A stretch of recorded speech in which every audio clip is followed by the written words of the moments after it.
Donc, salutations, aujourd'hui encore par Djokjabe, par Zulu Lasson, nous allons pénétrer toujours dans Kalatambale, le seul et unique récit manifesté en cette époque pour ce qui doit être accompli.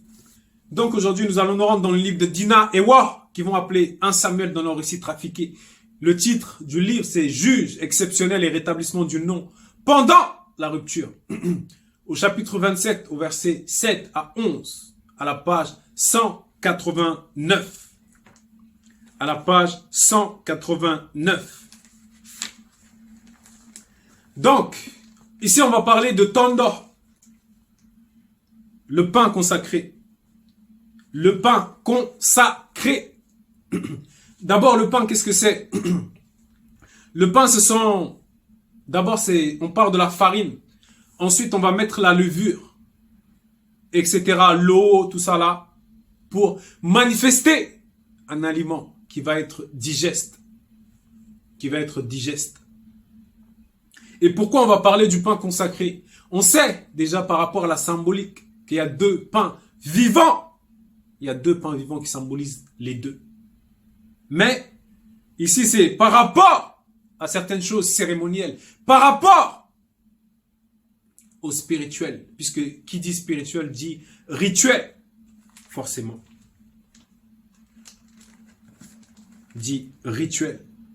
Donc, nous allons nous rendre d'abord à la page 103, au chapitre 14 du livre de Beb, où c'est dit « La table sacrée des pains consacrés aux initiés en chef » au verset 7 à 8. Donc là, ce sont des choses cérémonielles. Ce sont des manifestations qui avaient été demandées à Boussi de manifester afin que, à cause de ce qui devait être accompli à cette époque-là aussi. Au verset 7, il est dit, « Tu façonneras la vaisselle nécessaire, 2 points, plat, coupe, flacon, bol pour les dons volontaires de bon vin, virgule, le tout en or pur, point. » Verset 8, « C'est sur cette table qu'on placera les pains consacrés aux initiés en chef, point virgule, il y en aura continuellement devant eux. » Donc ici, on va parler du pain consacré. Et au verset 8 du chapitre 14 du livre de Bébou, c'est dit, on nous fait comprendre que le pain consacré, il est réservé aux initiés en chef. Donc les initiés en chef, qui est-ce? Donc il y a d'abord les initiés. Les initiés, ceux qui ont déjà remporté la victoire par rapport au visible. Ils savent qu'ils ne quitteront pas le visible dans l'état de péché. C'est impossible, puisque la parole ne peut pas se contredire. Et maintenant, il y a les initiés en chef. Les initiés en chef sont les intermédiaires par rapport au spirituel, par rapport aux fréquences très élevées et le visible. Donc, ils sont dans deux mondes. Ils vivent entre deux mondes plutôt. Il y en aura continuellement devant eux. Parce que dans le spirituel, c'est l'abondance. Le manque n'existe pas. C'est l'abondance continuellement lorsqu'on parle de la vie sans fin. Ou bien de l'être du mouvement perpétuel. Ça veut dire que c'est illimité. C'est illimité. Donc ce pain-là, c'est un pain spécial. C'est un pain qui est d'abord réservé aux initiés en chef consacrés. Ça n'a rien à voir avec le pain que tu vas aller acheter à la boulangerie. Ça n'a rien à voir avec le pain qu'ils vont donner dans leurs assemblées, soi-disant religieuses. Le pain là a été consacré par qui? Oui, puisque lorsqu'on parle de rituel, lorsqu'on parle de spiritualité, lorsqu'on parle des fréquences très élevées, il y a des rituels qui doivent être manifestés.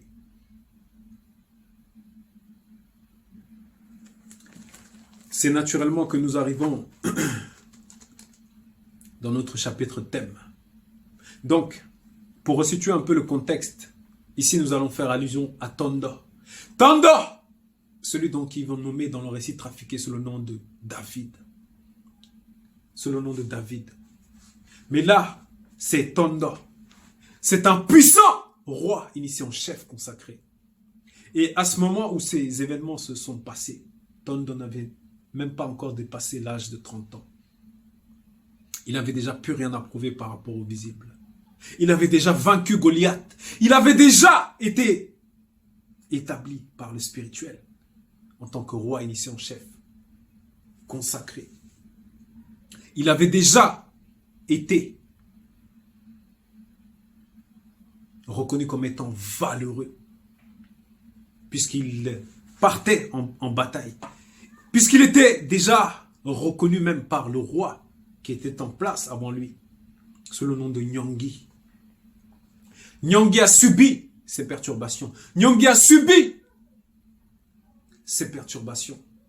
Et il s'était manifesté à lui au début du chapitre 27 pour lui, accompagné de ses hommes, pour attaquer Tondo. Mais Tondo va leur montrer une autre facette de lui. Tondo va leur montrer que ce n'est plus le petit là. Ce n'est plus celui qu'ils ont méprisé. En tout cas, certains ont méprisé sur le champ de bataille. Il était déjà entré dans la légende. Il était déjà devenu roi. Oui.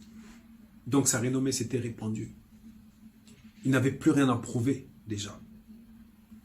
C'est naturellement que nous arrivons au verset 7, où il est dit, mais avant, après ces événements, un peu après la manifestation de Nyangui et de ses hommes pour l'attaquer spirituellement, Tondo, il va reconnaître une autorité. Il va reconnaître que Dina est supérieur à lui. Il va aller lui raconter. Comme à un grand frère, tu vas aller lui confier des choses.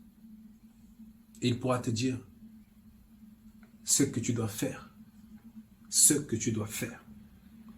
Au verset 7, au chapitre 27, il est dit, après ces événements, virgule, il arriva durant la chaleur du jour que Tondo se trouva avec 3 de ses amis près d'une rivière dans un village connu par les initiés, virgule.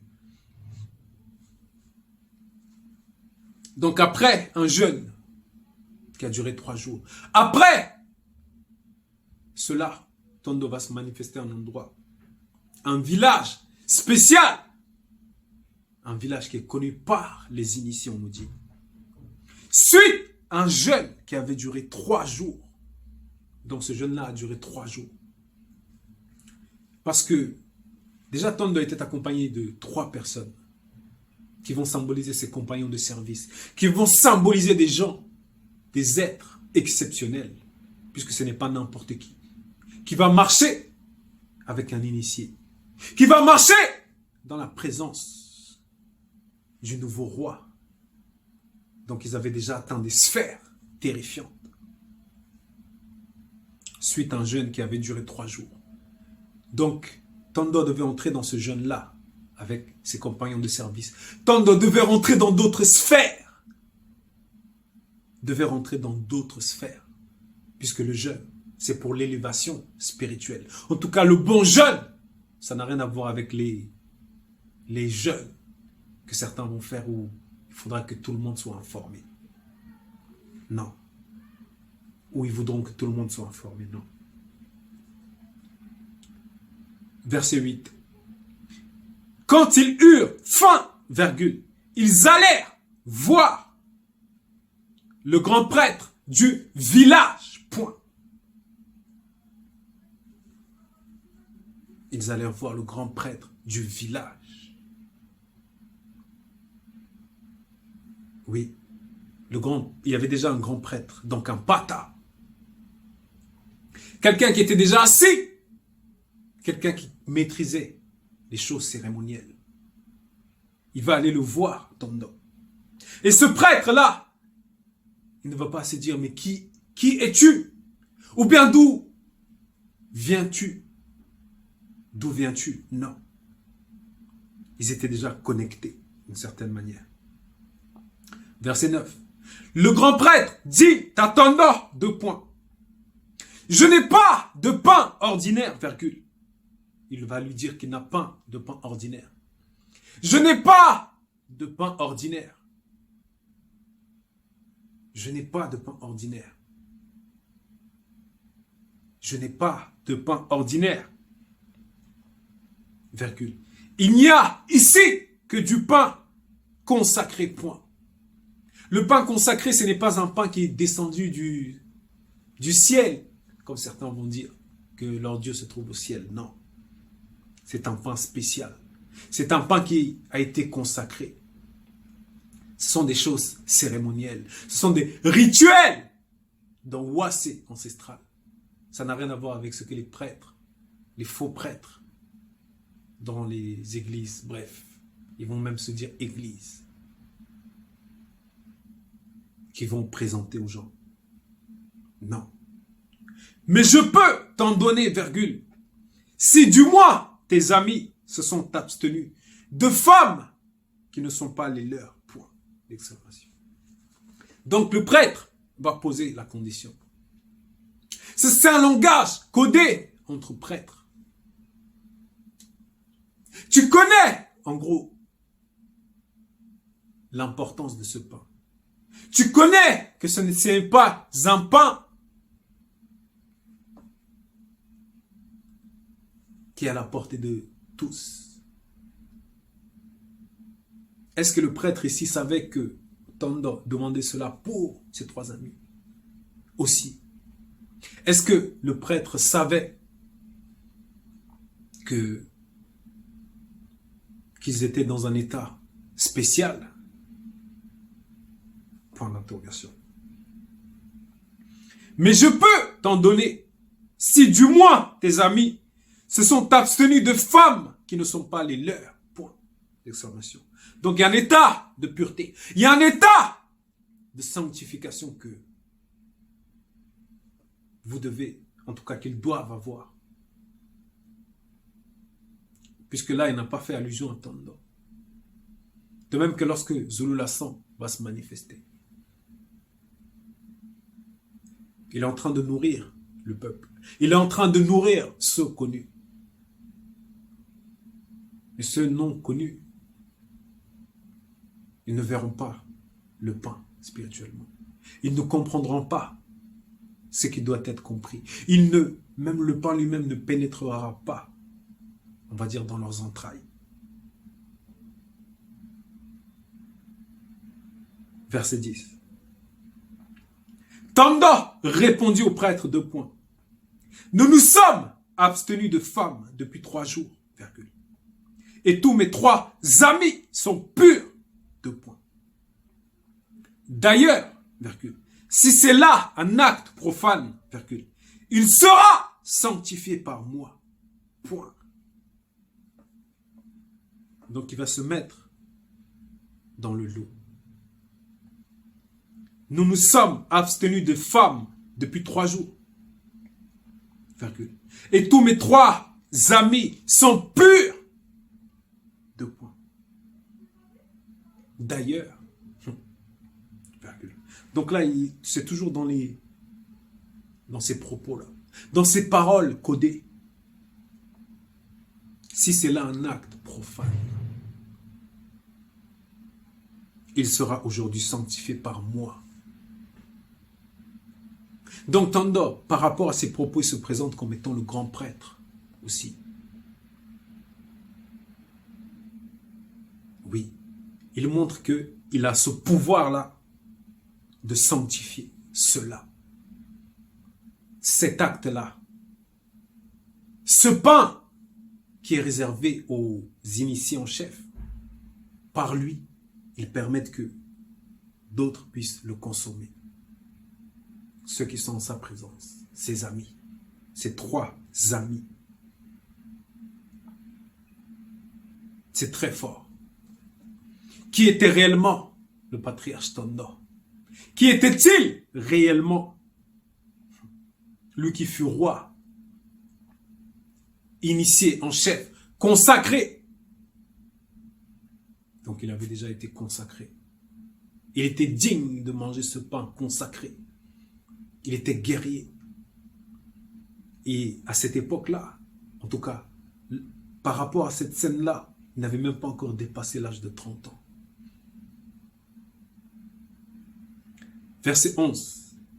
Alors, le grand prêtre lui donna du pain consacré. Point. Il va reconnaître son égal. Il va reconnaître que Tom doit être déjà arrivé dans des sphères très élevées. Et il ne va pas lui résister. Puisqu'il reconnaît l'autorité même qui lui a été donnée, qui a été mise en lui. Cette vaillance-là, ce qu'il a manifesté par rapport au peuple.